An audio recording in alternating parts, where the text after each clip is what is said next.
Presiden Prabowo Subianto menegaskan komitmennya memperkuat kedaulatan pangan nasional sekaligus menghentikan kebocoran kekayaan negara yang dinilai selama ini menghambat pemerataan kesejahteraan rakyat. Penegasan itu disampaikan Prabowo saat menghadiri kegiatan panen raya udang dan peninjauan proses sortir hasil panen di kawasan budidaya udang berbasis kawasan BUBK di Kebumen, Jawa Tengah, Sabtu, 23 Mei 2026.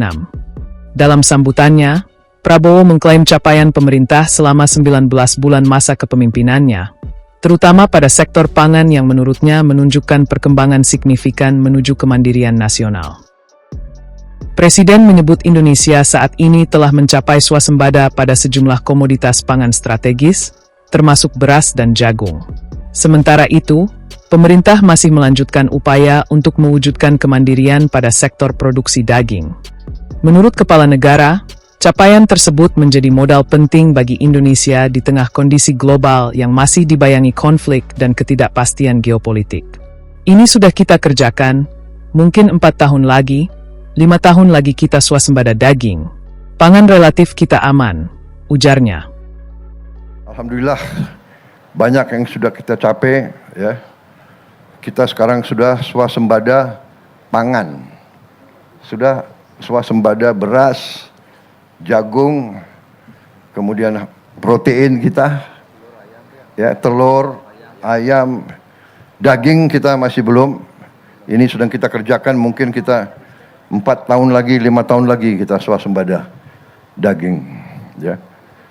Pangan relatif kita aman. Prabowo menilai ketahanan pangan tidak dapat dipisahkan dari ketahanan nasional secara menyeluruh.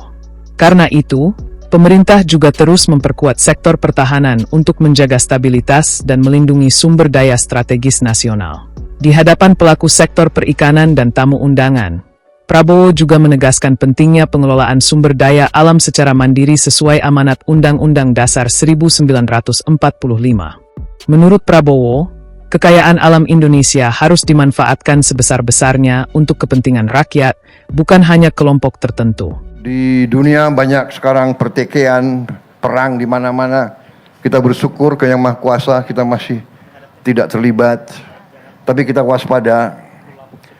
Kita harus punya kekuatan, makanya kita bangun kekuatan, ya, pertahanan kita untuk jaga kekayaan kita.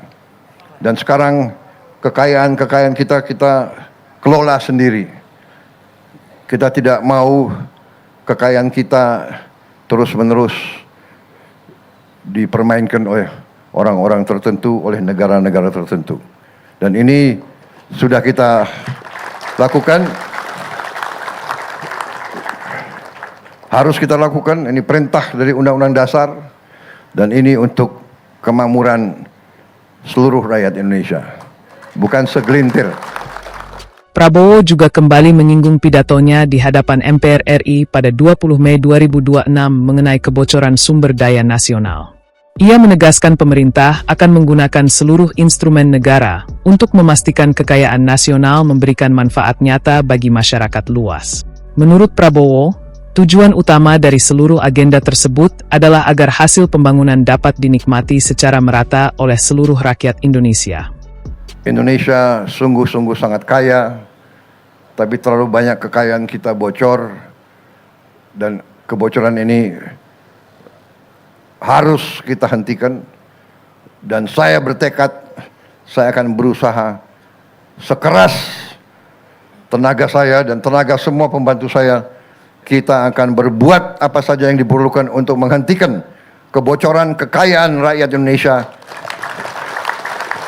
Karena kekayaan itu harus dinikmati oleh seluruh rakyat Indonesia, tidak hanya segelintir saja. Saya kira itu dari saya, ya. Terima kasih sekali lagi.